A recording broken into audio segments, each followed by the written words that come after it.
আসসালামু আলাইকুম রহমতুল্লাহি ওবরকাতুহু। সম্মানিত দর্শক, আজকে যে ভিডিওটি করছি এটি মূলত অনেকটা স্যাটায়ারমূলক। রাজনীতির ময়দান বা ভোটের অঙ্গনে যে রঙ্গরস চলছে সেই রঙ্গরসের একটি উল্লেখযোগ্য অধ্যায় নিয়ে কথা বলবো। আশা করি আপনাদের ভালো লাগবে। আপনারা জানেন যে এনসিপির একজন নেতা আছেন, নাম নাসির উদ্দিন পাটোয়ারি। ভীষণ রকম ডানপিটে, একেবারে ঠোঁট কাটা, যা মুখে আসে তাই বলে ফেলেন। সবাই তাকে নিয়ে সমালোচনা করে। আমার কিন্তু ভালোই লাগে, ভীষণ রকম ভালো লাগে। তার সেই কথাগুলো আমি এনজয় করি এবং এরকম দরকার আছে। মূল ব্যাপার হলো যে রাজনীতিবিদ যারা আছেন নাসিরউদ্দিন পাটোয়ারির এগেনস্টে, তারা এই বিষয়গুলো কিভাবে মোকাবেলা করেন এবং সেই বিষয়গুলো মোকাবেলার মধ্যেই নাসিরউদ্দিন পাটোয়ারি যারা প্রতিপক্ষ, তাদের দক্ষতা, অভিজ্ঞতা এবং যোগ্যতা প্রমাণিত হয়। নাসিরউদ্দিন পাটোয়ারি বিভিন্ন সময় বিভিন্ন মানুষকে আক্রমণ করেছেন। তারেক রহমান সাহেব, সালাউদ্দিন সাহেব, মির্জা ফখরুল সাহেব, এখন মির্জা আব্বাসের পেছনে তিনি লেগেছেন। তো অতি পূর্বে যার বিরুদ্ধে তিনি লেগেছেন, মানে সেখানে যে একেবারে কোনো রকম হেতু নেই, লক্ষ্য নেই, উদ্দেশ্য নেই, নট লাইক দ্যাট। সালাউদ্দিন সাহেব, তারেক রহমান সাহেব, তারপরে মির্জা আব্বাস সাহেব বাংলাদেশের বরেণ্য রাজনীতিবিদ। কিন্তু তাদের যারা প্রতিপক্ষ রয়েছে, সেই প্রতিপক্ষ তো দীর্ঘদিন ধরে তাদের বিরুদ্ধে যে অভিযোগগুলো তুলছে, যে অভিযোগগুলো এখন তাদের বয়সের কারণে, অবস্থানের কারণে কেউ তুলছেন না। কিন্তু সেগুলো নিয়ে সেই নেতারা কোনো সময় কখনো কোনো কথাবার্তা বলেননি। এইবার নাসির উদ্দিন পাটোয়ারির কল্যাণে সেই কথাগুলো এখন এতটা সামনে চলে এসছে যে বিএনপি নেতারা নাসির উদ্দিন পাটোয়ারির এই বক্তব্যের উত্তর দিতে বাধ্য হচ্ছে। যেমন সালাউদ্দিন সাহেবের কক্সবাজার। তো আগে যখন সালাউদ্দিন সাহেব এমপি ছিলেন বা যোগাযোগ প্রতিমন্ত্রী ছিলেন, তখন ঘুষ দুর্নীতির বিশাল মানে তার বিরুদ্ধে অভিযোগ ছিল। তিনি সাধারণ পরিবারের সন্তান, ব্যবসা বাণিজ্য করেন নাই, সরকারি চাকরি করেছেন। কিন্তু কক্সবাজারের হোটেল মোটেল জোনের যত প্লট আছে, বরাদ্দ দেওয়া, মালিকানা পরিবর্তন, সেখানে হোটেল করা এবং নিজে সেগুলোর মালিকানা হয়েছেন এবং এগুলো নিয়ে বিএনপি জমানায় অভিযোগ ছিল শত শত কোটি টাকার। আর এখন সেই অভিযোগ হাজার হাজার কোটি টাকার। এখন ওই প্লটগুলো সব হাজার কোটি টাকার মালিক হয়ে গেছে, মানে দাম হয়ে গেছে। আপনি ওই যে লাবণী পয়েন্ট থেকে শুরু করে, তো লাবণী পয়েন্ট থেকে শুরু করে আপনি যে সাইমন বিচ, এই হোটেল পর্যন্ত একেবারে বিচের পাশে যে প্লটগুলো দেওয়া হয়েছে, তারপরে আরেকটি সারিতে প্লট দেওয়া হয়েছে, তারপর আরেকটি, টোটাল 4টি সারিতে এক একজনের 1 একর, 2 একর, 3 একর করে প্লট দেওয়া হয়েছে। এখন সেই প্লটগুলো 1 একর মানে 300%। 1% জমির দাম 4-5 কোটি টাকা। 1% জমির দাম। তো এই প্লটগুলো বরাদ্দ দেওয়া থেকে শুরু করে যা কিছু আছে, সব কিছু এই সালাউদ্দিন সাহেব যখন যোগাযোগ মন্ত্রী ছিলেন তখন এই কাজগুলো হয়েছে। তো বুঝেন তার বদনাম কোন পর্যায়ে। এরপর এখান থেকে বের হয়ে আপনি চলে যান একেবারে মেরিন ড্রাইভ হয়ে ওই যে টেকনাফ পর্যন্ত। ওখানে যত কমার্শিয়াল প্লট হয়েছে, দুই পাশে যত খাস জমি আছে, বন বিভাগের জমি আছে, সব কিছুর জন্য সালাউদ্দিন সাহেবকে দায়ী করে তার প্রতিপক্ষরা দুর্নাম বদনাম রটিয়ে দিয়েছে। এরপরে তিনি ভারতে যখন গেলেন, তার উপর জুলুম হলো, অত্যাচার হলো, তখন ওই বদনামগুলো ছিল না, মানে ধামাচাপা ছিল। তো তিনি যখন ফিরে এলেন, এখন প্রশ্ন করা হচ্ছে তিনি কীভাবে ছিলেন, এত টাকা কোথায় পেলেন। আর আসার পরে এসালামের সাথে তার সম্পর্ক, তারপর কক্সবাজার, রুখিয়া, টেকনাফ, তার যে পেকুয়া, এটা থেকে শুরু করে চট্টগ্রামের দক্ষিণ উত্তরের রাজনীতি, সব মিলিয়ে এখানে যত ব্যবসা বাণিজ্য, এসালম এবং কক্সবাজারের চোরাচালানি, অস্ত্র চালানি, রোহিঙ্গা ক্যাম্প থেকে শুরু করে যা কিছু 10-12 জনে আওয়ামী লীগ আমলে লুটপাট করতো, এটার একক গডফাদার নাকি জনাব সালাউদ্দিন সাহেব। এরকম অনেকে যখন অভিযোগ তুলছে, তখন সালাউদ্দিন সাহেবকে নিয়ে বাংলাদেশে যদি কেউ প্রশ্ন করে থাকে, নাসিরউদ্দিন পাটোয়ারি করেছে। আর এই এত বড় একটা অভিযোগকে সালাউদ্দিন সাহেব পলিটিক্যালি অসাধারণ সুন্দরভাবে প্রতিহত করেছেন। তিনি কোনো কথা বলেননি। তিনি বলেছেন তারা বয়সে অল্প, তরুণ, এখন অনেক কিছু আছে। তিনি আমাকে অসম্মান করেছেন তিনি আমার এলাকার মেহমান, আমি তো সেটা করতে পারিনি, তিনি যখন বরং আমার এলাকাতে যাবেন তার নিরাপত্তা আমি বিধান করব। ফলে পাটোয়ারি কিন্তু চুপ হয়ে গেছে, সালাউদ্দিন সাহেবকে নিয়ে আর কোনো কথাবার্তা বলেনি। এখন তিনি যেভাবে পারছেন সেইভাবে মির্জা আব্বাসকে রাগান্বিত করছেন। মির্জা আব্বাস কি? সবাই বলে যে মির্জা আব্বাস ওখানে ওই তার বাবা পিয়ন ছিল, দপ্তরে ছিল। মির্জা আব্বাস বলেন বা তার লোকজন বলে যে না, তারা ওখানকার জমিদার, শাহজাহানপুর, উত্তর শাহজাহানপুর এই এলাকাতে যত আত্মীয় স্বজন তাদের রয়েছেন, কারো 2 কাঠা, 5 কাঠা, 10 কাঠা, 20 কাঠা, 1 বিঘা। একটা সময় তো আসলে এটা শাহজাহানপুর এই পুরো এলাকাটা, আমি ঢাকা শহরে যখন এসেছি তখন দেখি এলাকার জমি মানে বাসাবো ওই রাস্তাটা হয়নি। আমি যখন আসছি তখন শাহজাহানপুরের ওই যে আইডিয়াল স্কুল ওই পর্যন্তই, আর ওই কলোনির ওপারে রেলগেট, রেলগেটের ওপারে যে শহর খিলগা নামক যে এলাকাটা তখন তৈরিই হয়নি।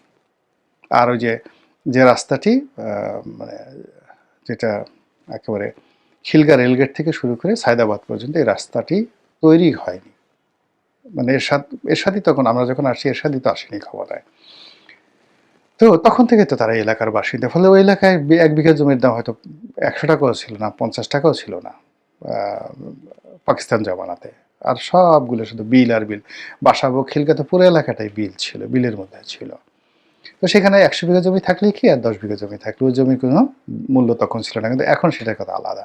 তারপরে লোকজন রাগ হয়ে তাকে মানে যাইছে তাই। 2 নম্বর হলো তিনি কর্মজীবন শুরু করেছেন একটা কমিশনার হিসেবে, মানে ঢাকা মেট্রোপলিটন একটা ওয়ার্ড কমিশনার। গ্রামের লোকজন মনে করে এটা হয়তো গ্রামের মেম্বার। তো মেম্বার থেকে তিনি মন্ত্রী হয়েছেন, কাজেই তার টাকা নাই, পয়সা নাই, গরিব ইত্যাদি ইত্যাদি, যে যার মতো করে বলছে। ভালো কথা। মানুষ আরও ছোট করার জন্য বলে যে আরে ওর যে আত্মীয় স্বজন যারা লোকজন আছে তাকে বলে নাই, তার বাপকে বলে নাই, তার বাপকে পিয়ন পর্যন্ত নামাইছে। আর অন্যান্য যারা আত্মীয় স্বজন আছে তাদেরকে বলে ওর হলো গোরখাদক। ওই যে ওখানে শাহজাহানপুর যে কবরস্থান আছে, কবরস্থানের মাটি খনন করতে এরকম এর এত দূরে গোরখাদক, এই বংশ এদের। এগুলো কিন্তু আড়ালে আবডালে এই কথাগুলো বলা হতো, মানে মির্জা আব্বাসের যারা লোকজন। এর কারণ হলো মির্জা আব্বাস সেই কমিশনার হওয়ার পর থেকে ধীরে ধীরে ধীরে ধীরে ঢাকার গ্যাংস্টার মাস্তান রূপে তিনি নিজেকে প্রতিষ্ঠা করেছেন, গডফাদার রূপে। এবং এটা একটা সময় যেমন ঢাকা শহরে খসরু, সোহেল রানা তারা ছিলেন। খসরু, সোহেল রানা, মন্টু স্বাধীনতা উত্তর বাংলাদেশের 60-এর দশকে। এবং এই মোস্তফা মহসিন মন্টু এটি 80-র দশক 90-র দশক পর্যন্ত তার সেই কর্তৃত্ব বজায় রেখেছিলেন। পরবর্তীতে এটা সেই হান্নান, লিয়াকত, আওরঙ্গজেব ছিলেন গ্র্যান্ড লিডার। তো এই সময়টাতে আবার কন্টেম্পোরারি মির্জা আব্বাস এবং সাদেক হোসেন খোকা তারা পুরো ঢাকার মাস্তান হতে পারেনি, কিন্তু এই যে এই বেল্টটি, সায়দাবাদ এই বেল্টটি তারা কিন্তু নিয়ন্ত্রণ করার চেষ্টা করেছেন। এবং দুজনে যেহেতু ঢাকা সিটি কর্পোরেশনের মেয়র ছিলেন, পুরো ঢাকা শহরে তাদের একটা আধিপত্য রয়েছে। আর খোকা সাহেবের মৃত্যুর পরে মির্জা আব্বাসের ওই হাক ডাকটা রয়ে গেছে এখনও। তো কাজেই তাকে কেউ ঘাটাতে সাহস করেনি তার দলের মধ্যেও। এই মিস্টার পাটোয়ারি, নাসিরুদ্দিন পাটোয়ারি এখন তাকে চাঁদাবাজ, এরপরে টাকা নাই, পয়সা নাই, চুরি করেছে, চামারি করেছে, যা মুখে আসে তাই বলে যাচ্ছে, মেজাজ ঠিক রাখা যায় না। তো এবং এর সঙ্গে বাইরে তো পিনাকি ইলিয়াস তারা আছেই, তারা তো বলে যাচ্ছেনই। তো আব্বাস সাহেবের হার্টে এমনি ব্যায়ামও হয়, হার্টের রোগ আছে, কিন্তু এই যন্ত্রণার চোটে আমার কাছে মনে হচ্ছে তার হার্টের ক্ষমতা বের হয়ে গেছে। কখনো তিনি রাগ হন, কখনো তিনি হেসে দেন, কখনো বিভিন্ন রকম কাণ্ড ঘটান। এবং তাকে নিয়ে যা কিছু হচ্ছে রীতিমতো এই বুড়ো বয়সে বেচারার একেবারে মরার মতো অবস্থা। তো যাই হোক, এখন এই নাসিরুদ্দিন পাটোয়ারিকে নিয়ে তিনি হয়তো ব্যক্তিগতভাবে কিছু বলছেন না, কিন্তু তার যারা নেতাকর্মী রয়েছেন তারা কিন্তু মেজাজ ঠিক রাখতে পারছেন না। অনেকে তাকে প্রশ্ন করছেন, অনেকে তার সাথে ঝগড়া করার চেষ্টা করছেন, তোমাকে ভোট দেবো না, তোমার বাড়ি কোথায়, ইত্যাদি ইত্যাদি কথা বলে। অনেকে ডিম মেরেছেন। তো এই ডিম যারা মেরেছেন, এটা এখন বলা হচ্ছে যে নাসিরুদ্দিন পাটোয়ারি এটাকে একটা প্লাস পয়েন্ট হিসেবে নিয়েছেন, যে ডিম মারলেই সে লাইমলাইটে চলে আসে। এখন অনেকে বলার চেষ্টা করেছেন যে পাটোয়ারি নিজেই এই ডিমের আয়োজন করেছেন। যাক, পাটোয়ারি এদিকে না তাকিয়ে সে তার মতো করে বলে যাচ্ছেন। এবং সাম্প্রতিক সময় যেটি ঘটনা ঘটেছে, একটা শিক্ষার প্রতিষ্ঠানে পাটোয়ারি গেছেন এবং সেখানে তাকে অসংখ্য ডিম মারা হয়েছে। এখন মির্জা আব্বাস সাহেবের যারা লোকজন আছেন তাদের বক্তব্য হলো এটা পাটোয়ারি এই নাটকটা সাজিয়েছে।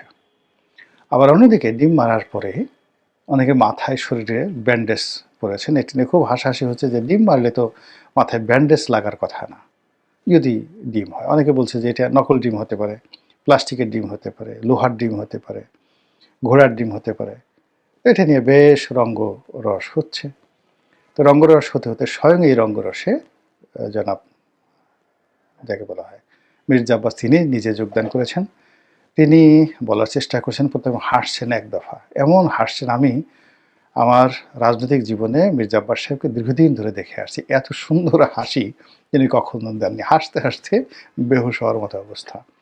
তো হেসে হেসে তিনি বলার চেষ্টা করলেন যে আমার বাসায় জার্মান শেফার্ড মুরগি রয়েছে। আপনারা জানেন যে জার্মানির যে কুকুর, সেই কুকুর শেফার্ড, জার্মান শেফার্ড কুকুর, এটা বেশ জনপ্রিয় এবং অত্যন্ত শক্তিশালী। এবং মির্জা আব্বাসের বাসায় বেশ কয়েকটা কুকুর আছে এবং সেগুলো হতে পারে জার্মান শেফার্ড হতে পারে। এই জন্য যেহেতু তিনি বারবার জার্মান শেফার্ডের কথা বলছেন, তো তিনি বললেন যে জার্মান শেফার্ড প্রজাতির যে কুকুর আছে ঠিক একই প্রজাতির কতগুলো মুরগি আছে এবং সেই মুরগি বড় বড় ডিম পাড়ে, শক্ত শক্ত উট পাখির মতো ডিম পাড়ে। এবং সেই উট পাখির মতো ডিম, উনি উট পাখি বলেন নাই, উনি জাস্ট ওই শেফার্ড পর্যন্ত রেখে দিয়েছেন। আপনারা জানেন যে উট পাখির ডিম অত্যন্ত শক্তিশালী। এমনকি রাজহাঁসের ডিম এরাও কিন্তু অনেক শক্তিশালী। কারণ মাথায় যদি রাজহাঁসের ডিম মারা হয়, তার মাথা আসলে মানে সমস্যা হবে, এটা সত্য কথা। তো সেই অর্থে যদি এরকম জার্মানিতে কোনো মুরগি থাকে এবং সেটাকে যদি জার্মান শেফার্ড হিসাবে, শেফার্ড মুরগি হিসেবে আখ্যা দেওয়া হয় এবং সেই মুরগি যদি, কল্পিত মুরগি যদি রূপকথার গল্পের মধ্যে ডিম পাড়ে, লোহার ডিম, শক্তের ডিম, আর সেই ডিম যদি নাসিরুদ্দিন পাটোয়ারি এবং তার যারা সঙ্গী সাথী তাদের শরীরে মারা হয়, তাহলে তো সেখানে আসলে তার আহত হবেনি। তো এই কথা বলে মির্জা আব্বাস সাহেব মানে ওই যে ডিম মারার কাহিনীকে হালকা করার জন্য, টিটকারি করার জন্য তিনি চেষ্টা করেছেন। তো এইরকম এই যে ভোট কেন্দ্রে যে রঙ্গরস শুরু হচ্ছে, এটা আগামীতে কতটা ভালো মন্দ হবে সেটা ভবিষ্যতে দেখা যাবে। কিন্তু এটি নিয়ে যে জমে উঠছে, যে সালাউদ্দিন সাহেবের মতো মানুষ, মির্জা আব্বাস সাহেবের মতো মানুষকে রাজপথে নামিয়ে এনেছে নাসিরুদ্দিন পাটোয়ারির মতো লোকজন, এবং তারা সেটা নামিয়ে এনে আবার মানে তাদেরকে বিবৃতি দিতে বাধ্য করছে, রাগ হতে বাধ্য করছে, হাসতে বাধ্য করছে। তো এটা মনে করি যে জুলাই আগস্ট যে বিপ্লব বা জুলাই আগস্টের গণ অভ্যুত্থান, এটার একটা প্রাপ্তি। আর কিছু না হোক, কিছু তো পেয়েছি। মহান আল্লাহ আমাদের সবাইকে হেদায়েত দান করুন এবং হেফাজত করুন। আসসালামু আলাইকুম ওয়া রাহমাতুল্লাহি ওয়া বারাকাতুহু।